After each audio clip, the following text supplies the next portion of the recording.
Okay, Bismillahirrahmanirrahim. Assalamualaikum warahmatullahi wabarakatuh. Saya Muhammad Syahirul Aiman bin Abdul Aziz, graduan Ijazah Sarjana Muda Perubatan dan Pembedahan Universiti Al-Azhar Mesir, dan insya-Allah saya akan berkongsikan sedikit berkaitan dengan fiqh puasa di bawah pecahan fiqh perubatan dan ibadah pesakit. Jadi untuk mukadimah, sebelum kita berbicara berkaitan dengan perbahasan fiqh, perlu untuk kita tahu qawaid fiqhiyah ataupun kaedah-kaedah fiqh. Dan kaedah-kaedah fiqh ataupun qawaid fiqhiyah ni dipecahkan kepada 5 bahagian. Yang pertama, al-amru bimaqasidiha, yang mana bermaksud setiap perkara dinilai berdasarkan niat. Kedua, al-yaqinu la yuzalu bisyak, yang mana perkara yang yakin tidak dihilangkan dengan keraguan. Yang ketiga, al-masyaqqatu tajlibut taisir, kesusahan akan membawa kepada kemudahan. Yang keempat, ad-dararu yuzal, iaitu kemudaratan hendaklah dihapuskan. Dan yang kelima, al-adatu muhakkamah, iaitu adat dijadikan sebagai hukum. Ini adalah qawaid fiqhiyah. Seterusnya, fiqh perubatan dipecahkan kepada beberapa bahagian. Jadi, bahagian pertama adalah fiqh at-tabib ataupun fiqh tib, iaitu fiqh perubatan. Kedua, ahkamul ilaj, iaitu hukum berubat. Ketiga, ibadatul marid, iaitu ibadah pesakit. Dan yang keempat, isu semasa, pembincangan-pembincangan berkaitan untuk sekarang ni. Itu adalah fiqh perubatan, dan ini adalah salah satu buku yang jadi rujukan saya dalam fiqh perubatan. Baik, kita akan masuk kepada bahagian fiqh puasa. Jadi apabila kita berbicara berkaitan dengan puasa, jadi ini adalah dalil yang mana perlu untuk kita hayati bersama. Allah SWT berfirman, A'udzubillahi minasyaitonirrajim. Ya ayyuhalladzina amanu kutiba alaikumus siyamu kama kutiba alal ladzina min qablikum la'allakum tattaqun. Yang mana membawa erti, wahai orang-orang yang beriman, diwajibkan ke atas kalian untuk berpuasa seperti mana diwajib ke atas orang-orang sebelum kalian agar kalian bertakwa. Jadi hakikat yang mana kita nak dapatkan daripada ibadah puasa ni adalah hakikat takwa. Surah Al-Baqarah ayat 183. Jadi seterusnya perlu untuk kita tahu ataupun apakah definisi puasa. Puasa ni adalah menahan diri daripada perkara-perkara yang mana membatalkan puasa dengan niat. Maksudnya dengan niat dia. Al-amru bimaqasidiha. Dari terbit fajar hingga terbenamnya matahari. Baik, seterusnya kita buat sedikit ulang kaji berkaitan dengan perkara asas berkaitan dengan puasa. Pertama, syarat wajib puasa. Ada 4. Pertama, Islam. Perlu untuk Islam. Yang kedua, baligh. Yang ketiga, berakal. Yang keempat, mampu untuk berpuasa. Pecahan ataupun bahagian seterusnya adalah syarat sah puasa. Syarat sah puasa ada 7. Pertama, Islam. Kedua, berakal. Ketiga, baligh. Keempat, suci daripada haid dan nifas. Dan yang kelima, niat dari fatrah maghrib hingga ke azan subuh. Yang keenam, menahan diri daripada perkara-perkara yang membatalkan puasa. Dan yang ketujuh, masuk waktu puasa itu sendiri. Baik, hikmah puasa ni sangat-sangat banyak. Cuma apa yang saya ingin ketengahkan adalah hikmah-hikmah yang boleh untuk kita dapatkan melalui ataupun dari sudut saintifik ataupun dari sudut perubatan. Dan saya datangkan beberapa hikmah. Dan yang pertamanya, puasa dapat merawat sebahagian daripada penyakit. Salah satunya yang mana disebutkan berdasarkan salah satu kajian ilmiah menyatakan puasa ni dapat membantu merawat masalah kemandulan, disebabkan puasa ni mengaktifkan hormon-hormon di dalam badan kita. Contohnya prolaktin bagi perempuan, testosteron bagi lelaki dan sebagainya. Jadi secara tuntasnya, puasa ni meningkatkan kualiti tarbiyah jasadi kita, iaitu tubuh badan kita dan rohani kita. Maksudnya datang sebagai satu pakej jasadi dan juga rohani. Hikmah yang kedua, menyusun sistem hormon di dalam badan kita, disebabkan kalau puasa ni kita ada waktu tertentu untuk sahur, untuk berbuka. Jadi ini sedikit sebanyak dapat mengawal kelenjar-kelenjar ataupun sistem endokrine bagi mengaktifkan hormon-hormon di dalam badan kita. Yang ketiga, membersihkan badan kita daripada perkara-perkara yang memudaratkan. Contohnya, racun-racun ataupun toksin-toksin yang mana mungkin terkumpul selama setahun di dalam badan kita. Jadi ni sedikit sebanyak dapat membersihkan badan kita. Baik, perkara-perkara yang membatalkan puasa menurut pendapat yang kuat berdasarkan mazhab Imam Asy-Syafi'i. Pertama, yang obvious lah, iaitu makan dan minum dengan sengaja. Kedua, memasukkan sesuatu ke dalam rongga, spesifiknya adalah sistem penghadaman dengan sengaja. Yang ketiga, muntah dengan sengaja. Yang keempat, bersetubuh dengan sengaja di siang hari pada bulan Ramadan.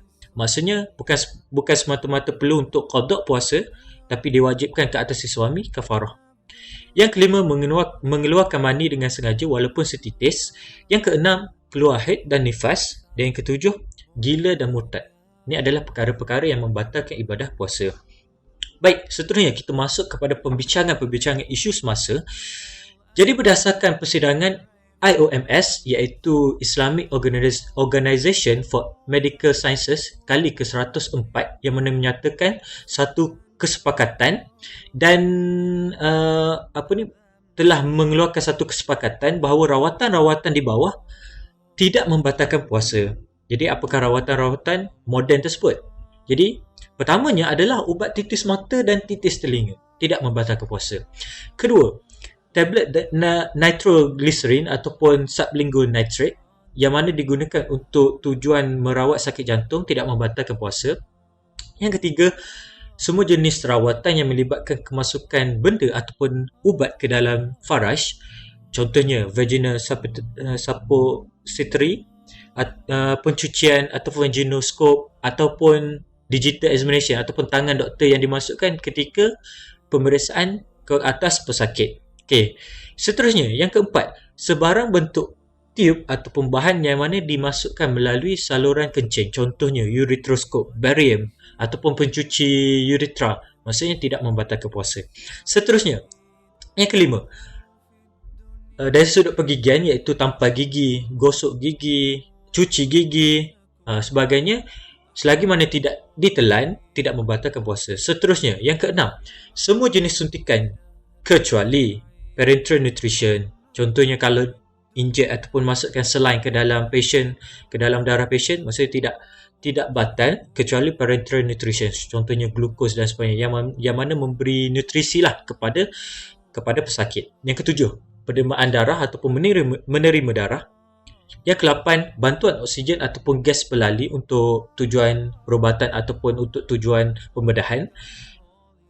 Yang seterusnya, semua bentuk krim ataupun minyak yang mana disapu ke atas kulit walaupun terserap ke dalam kulit, maksudnya tak ada masalah lah. Yang ke-10, ambilan darah untuk tujuan makmal sama ada diagnosis ataupun sebagainya, tak ada masalah, maksudnya tak membatalkan. Ke-11, semua jenis salur yang dimasukkan melalui salur darah, contohnya untuk tujuan X-ray kepada jantung ataupun mana-mana anggota badan, contohnya catheterization ni, yang mana dimasukkan biasanya melalui femoral untuk biasanya melalui femoral, tidak membatalkan. Seterusnya, laparoskopi ataupun laparoscope yang mana digunakan pada bahagian abdomen untuk tujuan pembedahan, tidak juga membatalkan puasa. Yang ke-13, semua jenis ubat kumur, listerin ataupun penyembuh dan sebagainya selagi mana tidak telan, tidak membatalkan puasa. Ke-14, ureteroscope ataupun IUD, pencegahan hamil ataupun intrauterine device, yang mana dimasukkan ke dalam rahim, tidak membatalkan puasa. Yang ke-15, sampel ataupun biopsi yang mana diambil daripada badan kita, contoh hati ataupun mana-mana anggota badan yang lain. Okey, ini adalah ilustrasi yang mana saya datangkan sekali. Contohnya dekat sini, eye drop. Ini adalah tablet sublingual nitrate. Ini adalah sebahagian daripada ubat yang mana digunakan untuk vaginal, vaginoscope ataupun ni adalah pencuci vaginal. Seterusnya, amalgam injection ataupun ni adalah penerimaan darah, gas pelali yang mana tidak membatalkan puasa. Seterusnya, topical cream, ambilan darah untuk tujuan pengesanan. Ini adalah ilustrasi untuk catheterization femoral. Ini adalah laparoskopi dan ini adalah sebahagian daripada cecair mulut lah. Seterusnya ureteroscope, yang mana kebiasaan digunakan untuk kidney stone. Seterusnya IUD dekat sini, yang mana dimasukkan ke dalam rahim. Kidney biopsy, dan ni adalah ilustrasi untuk hemodialisis. Cuma untuk hemodialisis saya akan masukkan ke dalam perbincangan bahagian seterusnya. Okey, seterusnya di dalam persidangan yang sama terdapat satu ataupun majoriti telah menyatakan ubatan ataupun rawatan-rawatan berikut tidak membatalkan puasa, tetapi ada pendapat yang mana menyatakan sebaliknya. Jadi ini adalah majoriti yang menyatakan bukan secara ijma' menyatakan seperti mana 15 yang mana telah disebutkan tadi. Okey, yang pertama, majoritinya menyatakan tidak membatalkan puasa, iaitu ubat titis ke dalam hidung ataupun nasal drop ataupun ubat asma, inhaler. Yang kedua, semua jenis ubat yang mana dimasukkan melalui anus, dubur. Cuma ada perbahasan lah dekat situ. Cuma sebaiknya kalau di peringkat kita untuk keluar daripada khilaf, jadi barulah ataupun minta request untuk dilakukan pada waktu malam ataupun boleh bincanglah dengan doktor. Yang ketiga, pembedahan yang mana menggunakan pelali seluruh badan, general anesthesia.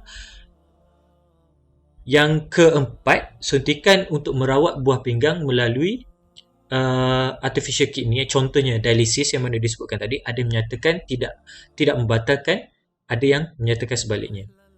Dan yang kelima, memasukkan gastroskop ke dalam perut dengan syarat, ada syarat dia, iaitu tidak mengeluarkan cecair ke dalam bahagian perut, cecair ataupun bahan rawatan lah. Secara mudah untuk yang kelima ni saya datangkan analogi. Kalau tebuk ke dalam perut tidak membatalkan, jika tebuk dan mengeluarkan cecair ataupun rawatan-rawatan tertentu, maka membatalkan. Baik, kita akan masuk pula pada bahagian ibadah pesakit. Untuk bahagian ibadah pesakit, perlu untuk kita tahu golongan yang mana dibenarkan untuk berbuka puasa ataupun golongan yang mana diberikan keringanan untuk berbuka puasa. Didatangkan ada 4 golongan. Pertama, boleh berbuka puasa dan wajib qada ke atas dia, iaitu menggantikan puasa yang mana telah ditinggalkan. Okey, siapakah mereka? Pertama, orang yang sakit perut dan jika berpuasa akan bertambah sakit dia, contohnya semakin teruk, semakin kritikal dan sebagainya, ataupun rosak anggota badan dia ataupun meninggal.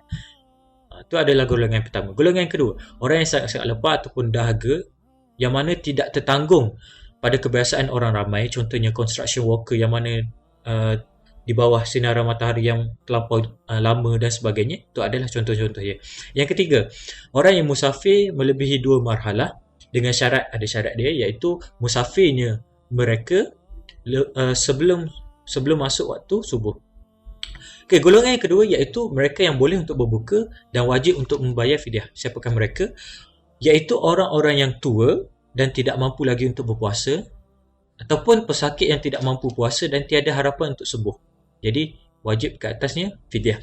Okey, yang ketiga, boleh berbuka dan wajib qada tanpa fidyah, iaitu perempuan yang hamil ataupun menyusukan anak dan bimbang jika puasa tersebut akan memberi kesan kepada dirinya. Maksudnya qada sahaja tanpa fidyah. Untuk golongan yang keempat, boleh berbuka, wajib qada tambahan fidyah, iaitu mereka yang hamil, perempuan yang hamil atau menyusukan anak dan bimbang puasa akan memberikan kesan kepada anak di dalam kandungannya ataupun anak susu dia, sedangkan tiada mudarat kepada diri dia. Itu adalah 4 golongan. Baik, untuk penutup, pertamanya perlu untuk kita sedar yang mana peluang Ramadan ni hanyalah setahun sekali. Dan perlu untuk kita buat persiapan yang terbaik lah untuk Ramadan kita ni tidak berlalu begitu saja. Jadi untuk persiapan-persiapannya perlu untuk kita ada at least checklist lah ataupun senarai semak yang mana perlu untuk kita sama-sama jaga sepanjang bulan Ramadan ni, dan sebagai pemangkin lah untuk kita teruskan pada bulan-bulan mendatang. Dan ini saya datangkan checklist ataupun senarai semak untuk kita sama-sama jagalah sepanjang bulan Ramadan ni. Pertama sekali yang basic, asas tu lah, iaitu puasa. Kalau ada masyarakat seperti mana perbincangan-perbincangan kita, maksudnya difahami, boleh ikut guideline-guideline yang telah dikeluarkan. Kedua, solat. Untuk solat, pertamanya kena cukup lah. Maksudnya selain daripada itu perlu di awal waktu, dan sebaiknya boleh untuk berjemaah dengan sahabat ataupun keluarga.